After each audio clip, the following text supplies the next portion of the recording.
Now it is 9 p.m. on this 15th day of May 2024. Thanks for making time to be with us. This is The Insight here on Lookuptv on a day that Kenyans, of course, expected to tighten their belts, with President William Ruto communicating his intention to increase the tax rate to 22% by the time he exits office as the head of state. Now that, among many other stories we've prepared for you tonight, first of all, let's have a look at what's making headlines.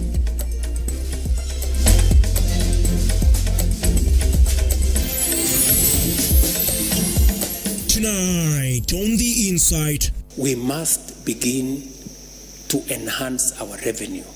President William Ruto plans to hike taxes to 22% by the end of his presidential term, amid harsh criticism.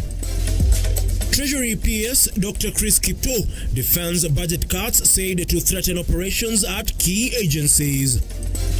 Hii barabara tumekuwa na shida mingi, imekuwa ikiporomoka kutoka mnamo tarehe 24 April, kumeporomoka mara zaidi ya 10. Kabla hatujatangaza hali ya usalama kwa hii area, watu wakae kama wanatahadharisha sana. And 3 people missing, others feared dead after a Kimende escarpment landslide as rescue operations are ongoing. Now, welcome to the program. I am Ian Kitani, and our sign language interpreter is Angel Lois. Remember, you can watch this bulletin live on our Facebook and YouTube pages at Lookuptv. Let's kickstart our bulletin now. President William Ruto has said that he plans to gradually increase Kenya's general tax rate to 22% in his tenure. Speaking during a meeting with Harvard University students at State House, Nairobi, the head of state outlined his vision to raise the country's current tax rate from the prevailing 14% by the end of his term. Ruto emphasized the importance of enhancing revenue generation to fund critical government initiatives and reduce the burden of foreign borrowing. Amid the tough economic times, with more tax proposals stirring debate among millions of Kenyans, President William Ruto has called on Kenyans to tighten their belts, noting his intention to increase the tax rate to 22% by the end of his tenure, as his administration looks at ways of funding projects through tax collection. We must be able to enhance our taxes. So my drive is to push Kenya. Possibly this year we will be at 16% from 14%. I want in my term, God willing, to leave it at between 20 and 22%. It's going to be difficult. I have a lot of explaining to do.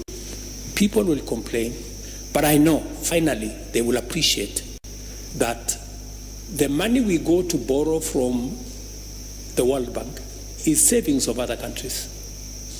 We have to begin to live within our means. While acknowledging the economic burden that Kenyans will have to bear to achieve this target, Ruto believes that the long-term benefits will justify the increased taxes, noting that Kenya was among countries with the lowest tax rates compared to its peers. Our peers in the continent is on average between 22 and 25%, which means we are way below, our taxes are way below those of our peers, you know. And I'm not comparing ourselves with OECD countries.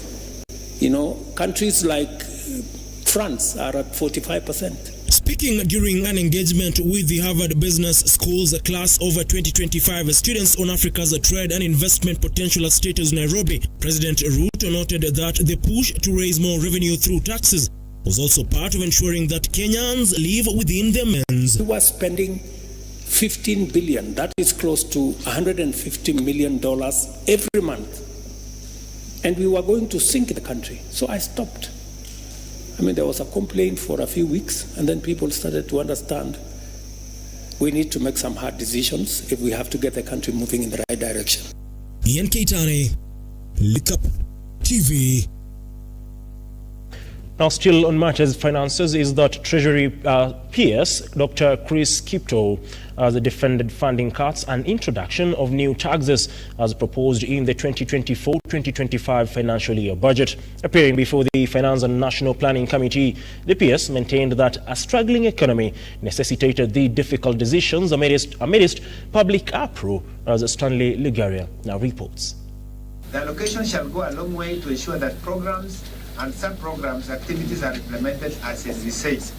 The program-based budget has defined key outputs and targets for each case that will be instrumental in the budget implementation through the fiscal year 24-25. National Treasury PS Chris Kipto has defended significant deviations of over 12.9 billion shillings emanating from the move by Treasury to cut on the recurrent expenditures from 79 billion shillings to 66 billion shillings as proposed in the budget policy statement for the new financial year. PS, this animal called pending bills. I know you formed a pending bill verification committee. Maybe you should update this committee. What is the progress? How much have they verified? And what is the plan in paying them? Because we not see that being provided for in the estimates for 24-25. So we have verified them, but how are we going to pay them? We see a reduction of 260 million for pensions. And so, this becomes such a painful cut, because does it mean then that our civil servants, after working so hard for so many years, then they are going to wait for a very long time without getting their pensions? Under the program on public financial management, we have a reduction of 6.4 billion in the areas highlighted there, including establishment of regional offices for PPRA and partitioning of a PPRA office. PS Kipto insists the deviation is in the negative as a result of the economy being in the negative, with the introduction of new taxes as proposed in the BPS on assets such as acquiring and usage of motor vehicles being sourced to fund government projects such as the housing projects. So I start with program on general administration, planning and support services. You will see, honorable members, that there is a deviation of about 11 billion. And the details are provided in the annexes I have highlighted earlier, but it affects motor vehicle leasing program, general operations and maintenance that cut across, then Kenya Affordable Housing Project, operationalization of the Kenya Mortgage Finance Company, and also provisions for wage adjustments. The meeting with the Treasury Principal Secretary Chris Kipto representing CS Njuguna Ndungu saw the PS adduce evidence in the relation to the scrutiny of the supplementary estimates number 2 for the financial year 2023-2024 and budget estimates for the financial year 2024-2025 for the National Treasury and its all sagas. The National Treasury has identified additional priorities with funding gaps totaling to 62.9. In other words, you add recurrent and development, you get 62.945 billion. Stanley Ligaria, Lookuptv, Nairobi. Thank you very much, Stanley Ligaria. Now, 3 people are missing. 3 people are feared dead after a tragic landslide in Kimende, Kiambu County yesterday night. Rescue operations led by the Kenya Red Cross are still ongoing, with an eyewitness who was walking a short distance behind the 3 said the earth suddenly shifted and covered them. Martin Masharia with the details. Tuesday, 8 a.m., heavy rains led to a disastrous landslide at Kimende in Kiambu County, leaving residents in shock and fear. Joseph Mutai, a local resident, expressed concerns for his nephew, who was believed to have been heading home at the time of the incident and may be trapped in the landslide. It happened jana usiku masaa ya saa 2, watu wakienda nyumbani. Kuna my nephew alikuwa anapitia hapa na ni mmoja wa hao watatu ama wanne tuna expect wamelaliwa hapa na mchanga. So ndio tumekuja kutoka asubuhi from 6 tumekuwa hapa, tumekuja kuangalia ni aje, lakini serikali saa ingia, tumeona matinga saa ingia, sasa tuangalie ni aje kama tunaweza waokoa. The Kenya Red Cross, in collaboration with the national and county government, has initiated rescue efforts to save those still trapped in the debris. The organization has attributed the cause of the landslide to the heavy downpours that has been lashing the country, further exacerbating the already precarious situation. Tumefika hivi asubuhi, ni coordination sasa ya serikali ya disaster management ndio wakuje tuweze kutoa maporomoko hayo na tuone kama tunaweza kupata miili ya watu ambao hawakuweza kufika nyumbani. Kwamba tuna contractor ambaye alikuwa anajenga barabara hii na excavators na lori zake ndio zinafika kwa sasa. Pia tuko na serikali ya county pia wanaleta excavators pia na malori yao. Wakati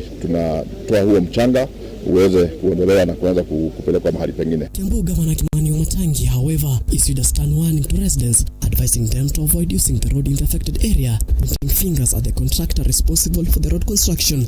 Na hii area sio pahali pazuri pakuwa unatembelea usiku, kutembea tu kama hauna shughuli hii area. Kabla hatujatangaza hali ya usalama kwa hii area, watu wakae kama wanatahadharisha sana. Pande hiyo chini kutoka siku ile watu wameambiwa wahame, hata sasa tunasema watu wakae wakiwa macho sana. As the search and rescue efforts continue, the exact extent of the damage and the number of casualties remains unclear. Martin Masharia, Lookuptv. Now, Azimio's food aid exercise in Mathare, Nairobi, for victims affected by floods was met with chants and some chaos as locals called for the ouster of area MP Anthony Olwash, saying he had not done enough during the tragic flooding period. The drive, however, continued successfully, led by Nairobi Senator Edwin Sifuna. Local leaders from Mathare, former Mombasa Governor Ali Hassan Joho, former Kakamega Governor Wycliffe Ambetsa Oparanya, and Likoni MP Meshimboko.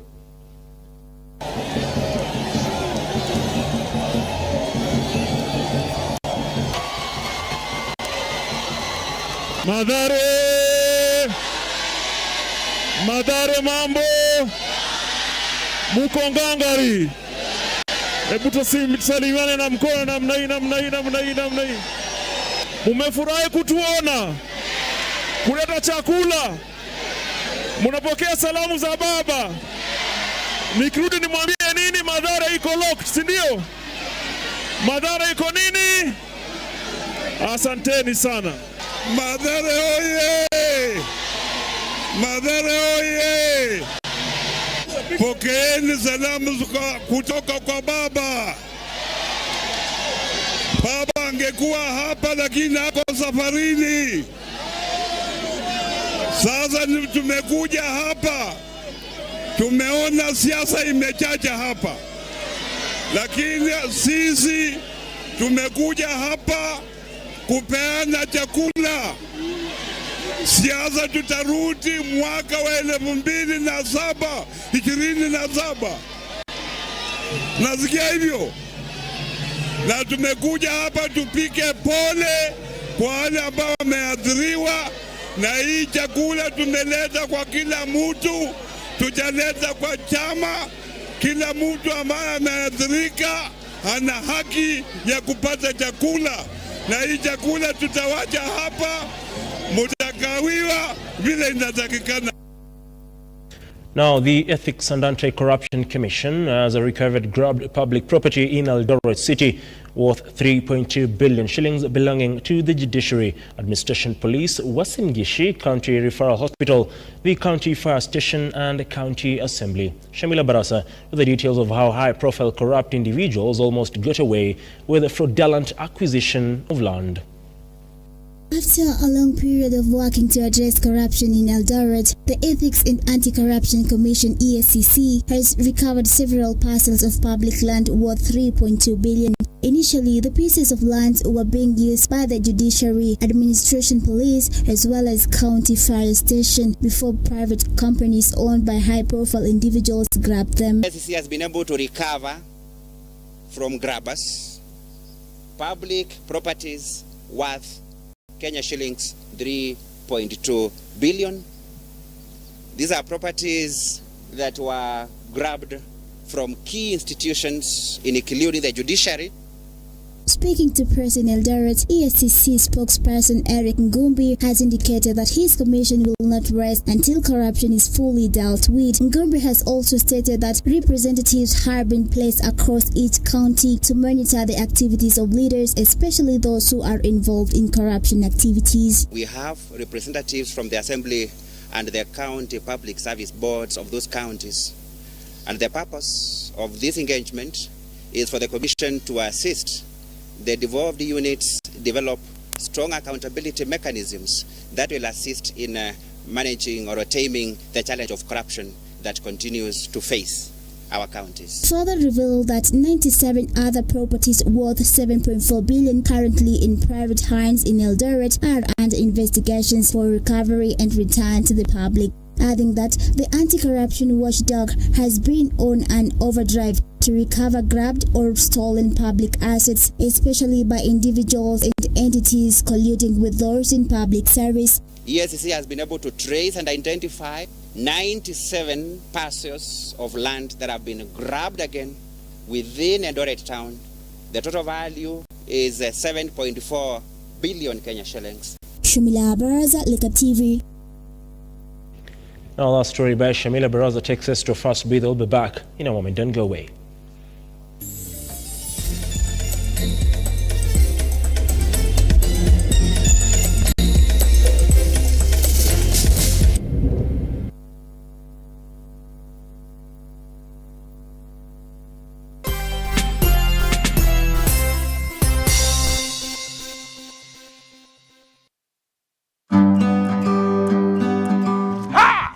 Kipindi ni ukulima ni mali na manjoro. Kumbuka hapa ndipo unajifunza mambo mengi kuhusu ukulima.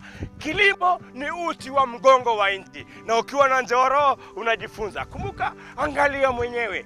Tunakuambia ukitaka kujua tips za ukulima, ungana na sisi kwenye Lookuptv.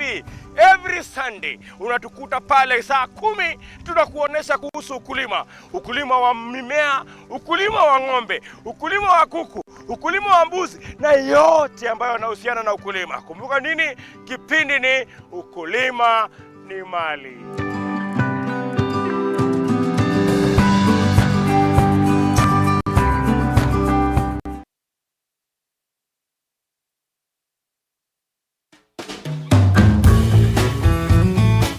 And in the floor of the studio, we are blessed to have the servant of God, the prophet, Dr. Manton IV. We are sharing about success in business. Yes, you have to get aggressive.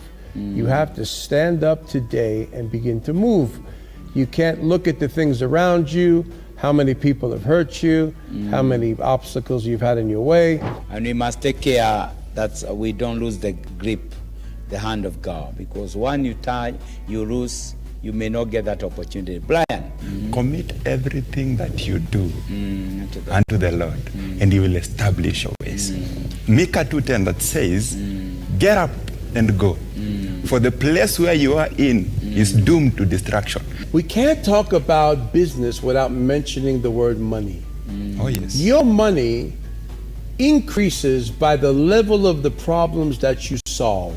Oh yes. I'm not going to relent, I'm not going to stop, I'm not going to quit. I'm going to move forward in Jesus' mighty name. And I pray the power of God comes upon every person.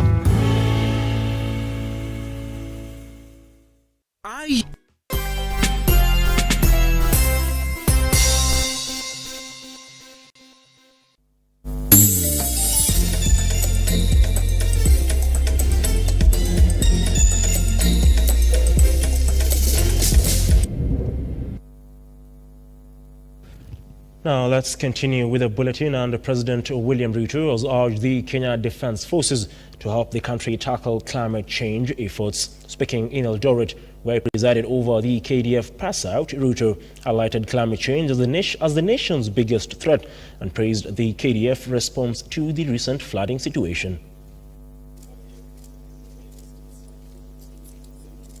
While presiding over a pass-out parade of KDF graduates in Eldoret, Uasin Gishu County, President William Ruto called upon the Kenya Defence Forces to take a leading role in addressing climate change, which he identified as the country's greatest threat to the development and prosperity. This ceremony marks the conclusion of basic military training for the fine and brave young men and women before us, ushering in the beginning of their career in our defense forces that will certainly be challenging and eventful, yet. Ruto also lauded the forces for their significant contribution in rescuing floods victims, as he assured that the government is committed to relocating and resettling families affected by the floods. I take this opportunity to commend the KDF for your exemplary contribution to national afforestation efforts. As you know, this campaign is a cornerstone of our national strategy to combat climate change and enhance our environmental resilience, thereby promoting overall security for our people, their properties, and livelihoods. The president concluded his address with a moment of solemn remembrance, leading a 1-minute silence in honor of the late Chief of Defense Forces, Francis Ogola, and other officers who perished in a recent helicopter crash. Today, we assemble with mixed emotions at this grand pass-out parade. On one hand, we are immensely proud of the accomplishments of the illustrious recruits of this cohort. And at the same time, we continue to mourn the recent tragic loss of our departed gallant soldiers, including the late Chief of General Defense, General Francis Omondi Ogola. Let us stand for a moment of silence to honor his memory and the lives of those lost alongside him. Kagonya Gloria, Lookuptv. To matters of fishing now, the Kenya Marine and Fisheries Research Institute, in partnership with the European Union, have launched a project that aims to enhance the production of fish in Siaya County with the goal of ensuring food security. The program is set to establish innovative aquaculture farms through the promotion of 3 value chains.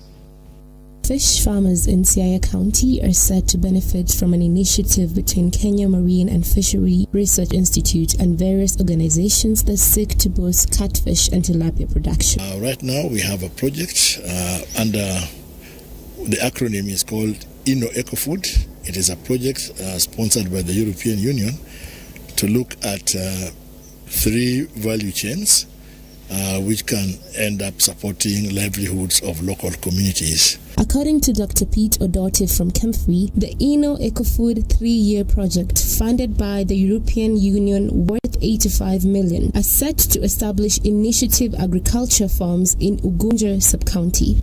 In this particular project, we have many partners. It has got, in Africa, is being implemented in 6 countries, and Kenya is leading one significant part. The project seeks to support livelihoods and improve nutrition by promoting aquaculture, aquatic production, and edible insects. During a workshop in Ugunja Town, International Center for Insect Ecology and Ecology, ICIPE, highlighted the involvement in producing edible insects and black soldier flies for human food and animal feed.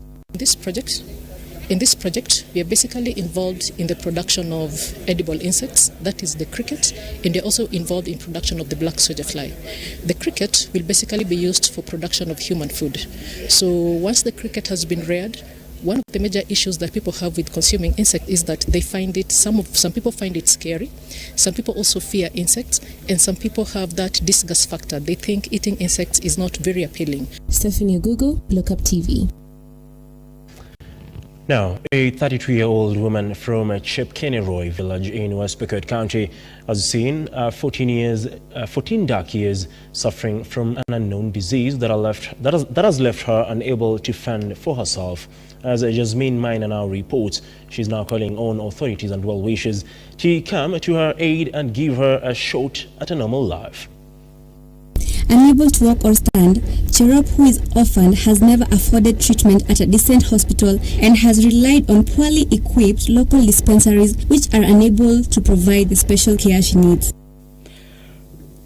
Pengine kwa wenye nataka kujua, so ilikuwa ni class 7 ndo nilianza kukua mgonjwa. So ilianza na goti moja kuuma, so haikuwa alarming sana, so nikaisukuma tu hivyo mpaka, so nikaenda tu shule hivyo. So nakulanga, nikienda hospitali napewa maybe Panadol, nakula nasukuma siku hivyo. So nimekuwa nikitumia painkiller kwa maisha yangu yote. Basi nikatembea ama nikafanya chochote, venye nimekaa chini ndio vile nakaa usiku, maybe kugeuza huku na kugeuza huku hakuna. So kwa sasa penye imefika, so ugonjwa imeaffect mkono inyoroki, mguu inyoroki, mahali penye iko ndio inaenda tu nyoroki na yezi ikasaidia chochote. So ni kama tu kasi yako tu ni kukula kwa ulimwengu tu, hakuna kitu kingine unaweza saidia. Cherop is now appealing to well-wishers as her health keeps on deteriorating. Her niece Nancy Chepsuto has been helping her in and out of the house, which is a cumbersome task.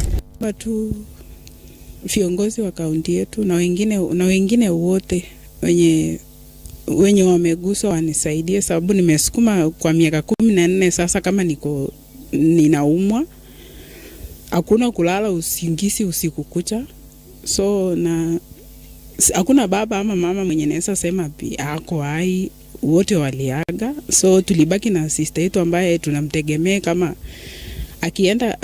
akienda kibarua hapa, asipopata hivyo ndio fite tunashinda, tunalala, kesho tunaamka. So hakuna mwenye naweza sema nategemea anisaidie.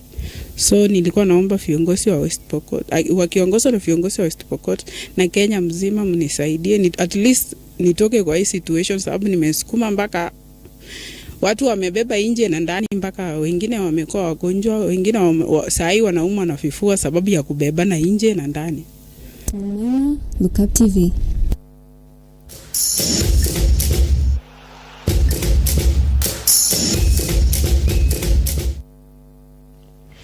Let's get sporty now. And Football Kenya Federation has partnered with FIFA to advance sports medicine initiatives in the country. The collaboration further seeks to enhance the welfare and performance of female athletes within the framework of FIFA women's football development.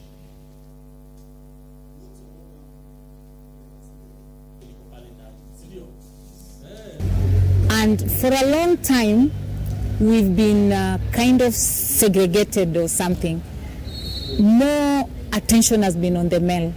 But now, we are happy the focus is shifting to women also trying to bring us up on board to make it an international thing, equal kind of.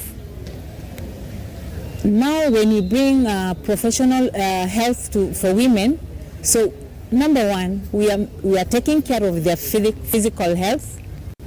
We are taking care of their mental health as well, because if your physical is taken care of and you are professionals are the one taking care of you, your also mental state is taken care of. And when your mental state is taken care of, you will perform in the field.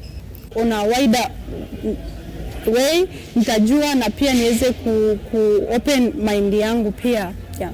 One thing we know in physiotherapists is that whenever you do a good assessment, you will come up with a working diagnosis or hypothesis that will enable now that player to be treated well and go back to the field of play.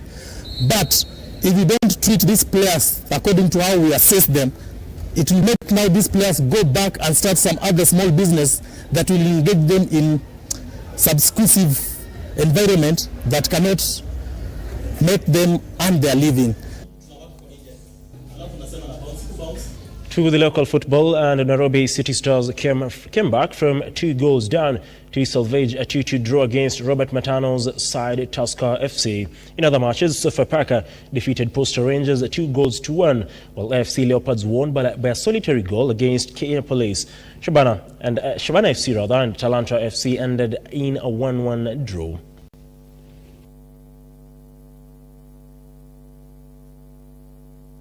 Of course, it is worth mentioning that FC winning against Police FC means the unbeaten streak of the men in uniform has come to an end. Now, finally, the English Premier League Game Week 37 ends tonight with the 2 anticipated fixtures. Manchester United will be taking on Newcastle United, while Brighton goes up against Chelsea. The Red Devils will host the Magpies tonight at Old Trafford, as both teams will be aiming to secure qualification for a European sport next season. Chelsea hope to outwit the Seagulls and claim its 4th consecutive Premier League win.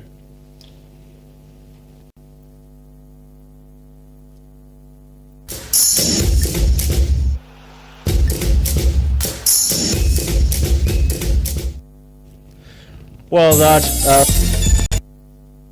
sports stories wrap up our bulletin at this particular moment in time. We'll be hoping that Manchester United will be able to register victory in the next few minutes or so, as of course it sets its sights on playing European football next year. Do have yourself a wonderful night, and like always, God bless.